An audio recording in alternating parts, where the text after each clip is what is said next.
Então, agora vamos falar sobre algumas personalidades, alguns personagens melancólicos, né?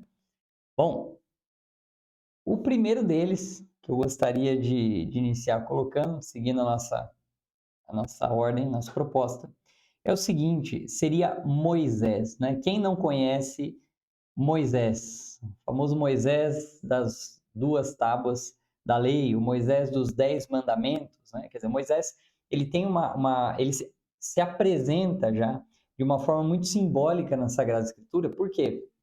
Porque Moisés, ele tem um coração de pedra, de terra, né, melancólico, e ele recebe uma tábua de pedra, ele recebe a lei numa tábua de pedra, no topo de uma montanha, ou seja, num cume de pedra, né? Depois ali de 40 dias de aprofundamento. Lembra que o melancólico, ele recolhe e cristaliza coisas dentro dele, né? Ou seja, ele se recolhe por 40 dias e aparece com algo rígido, ou seja, os mandamentos, a lei, né? Então, o Moisés, ele é um típico melancólico, né? O Moisés é um típico melancólico.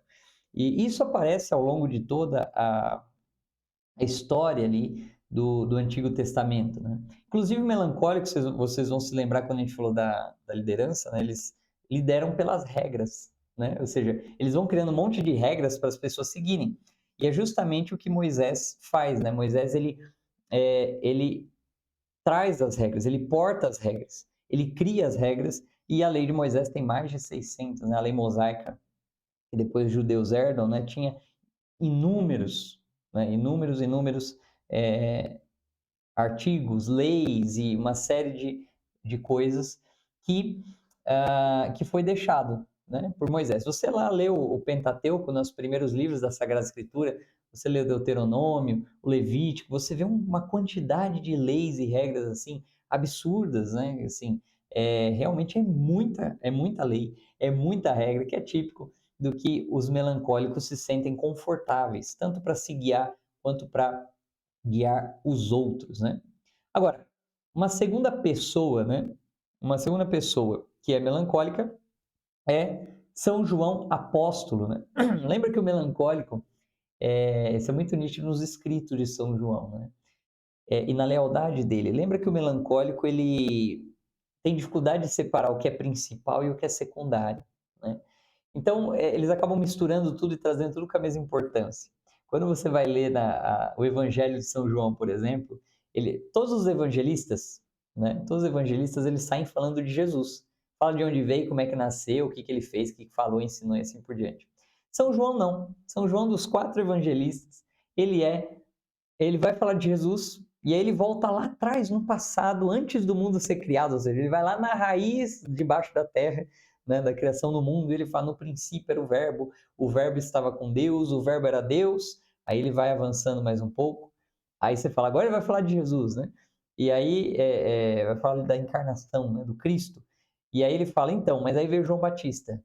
E aí ele fala do João Batista que veio profetizar o Cristo. E aí depois ele fala: aí então o verbo se fez carne e habitou entre nós, né? E lembra que o melancólico gosta de segurança, né? Ele gosta de olhar para o futuro e saber o que vai acontecer, né? Ele busca essa segurança no mundo. Então, naturalmente, que o São João Apóstolo não podia deixar de escrever sobre o futuro, né? Também de montar uma estrutura segura para o futuro.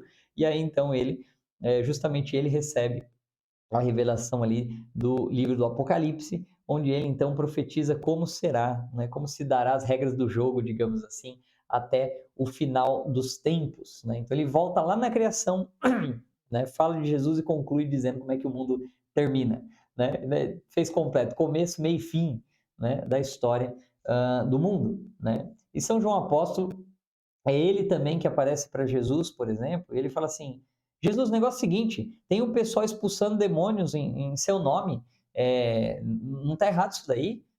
Aí Jesus fala: calma, se não são contra nós, eles são a favor de nós, né? E João já fica indignado: como que uma pessoa que está do lado de fora, uma pessoa que não é do nosso grupo, está fazendo milagres, está fazendo as mesmas coisas que a gente? Ele fica indignado, porque furou a regra, né? Furou a regra de ser discípulo, né, de Cristo, no sentido de estar convivendo com ele, acompanhando ele de maneira mais direta, né? O próprio São João, né, ele é indignado que as pessoas, né, é muito próprio da indignação a indignação do melancólico diante dos problemas, né? Ou seja, indignado de que aquelas pessoas de uma determinada cidade não ouviram o Cristo, não ouviram o Evangelho. Ele chega para Jesus e fala: Senhor, queres que a gente pede para descer fogo do céu? Né? E Jesus fala: calma, não quero nada disso. Não é assim que funciona. Não é isso que eu vim ensinar vocês a fazer. Eu não quero vingança, né? Eu não quero o sacrifício das pessoas. Então, o São João, né, São João Evangelista, ele traz essa característica muito curiosa. Né? Bom, agora, se a gente olhar para o cinema, né? Se a gente olhar para o cinema, quem que a gente vai encontrar lá, por exemplo, no Senhor dos Anéis? A gente vai encontrar o Sam, né? O Samwise Gamgee, né? O Sam, ele é o companheiro fiel do Frodo, né? O Frodo é um dos personagens principais. O Frodo, ele carrega o anel, né? Ele é o portador do anel que vai fazendo a viagem para jogar o anel no vulcão. E o Sam, ele é o fiel companheiro e que lá atrás, no começo do filme, o Gandalf fala: você estava espiando debaixo da janela, pois agora você vai acompanhar o Frodo até o fim. E ele fala: eu dou minha palavra, Gandalf, eu farei isso, eu vou acompanhar o Frodo, não tirarei os olhos dele nem por um minuto. E aí chega lá no final do primeiro filme, o Frodo vendo que o Gandalf morre, o Boromir morre, e ele fala: puxa, essa viagem vai matar um monte de gente que eu amo, então é melhor eu ir sozinho.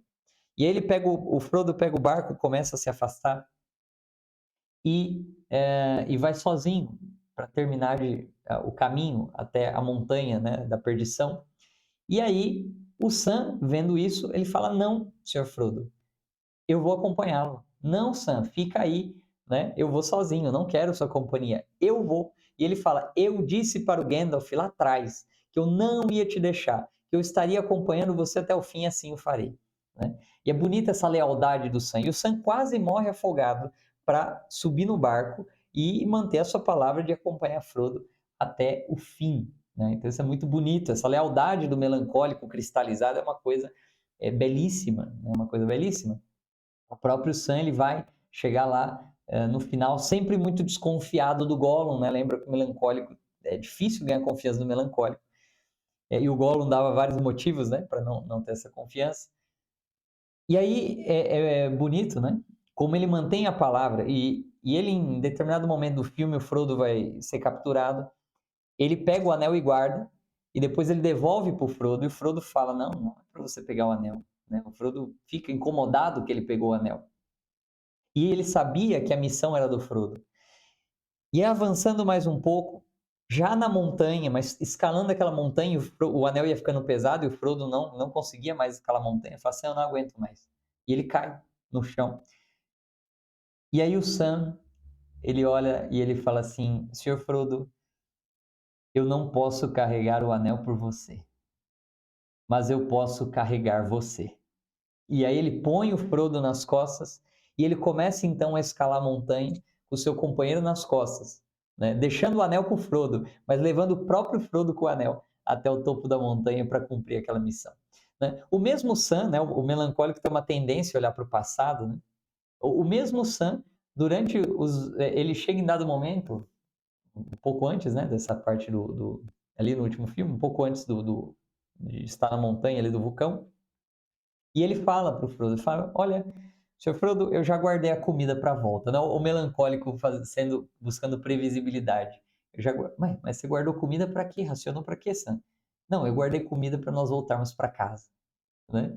Então, você vê o tempo todo o Sam, né, reportando esse passado, essa preparação, essa provisão futura, esses cálculos, essas regras, essa lealdade, né? Tudo isso cristalizado dentro daquele personagem que transparece esse temperamento melancólico de uma forma belíssima, né? Uma forma belíssima. Agora, vou dar um outro exemplo aqui do Star Wars, dessa vez, mas já não tão belíssimo, pelo contrário, um melancólico malévolo, né? Um melancólico problemático, que no Star Wars é o Imperador Palpatine. Olha só, o Imperador Palpatine, ele tem um jeito, né, de melancólico muito interessante. Por quê? Porque o tempo todo ele pensa, tem um monte de coisa cristalizada dentro dele que ele não solta para fora.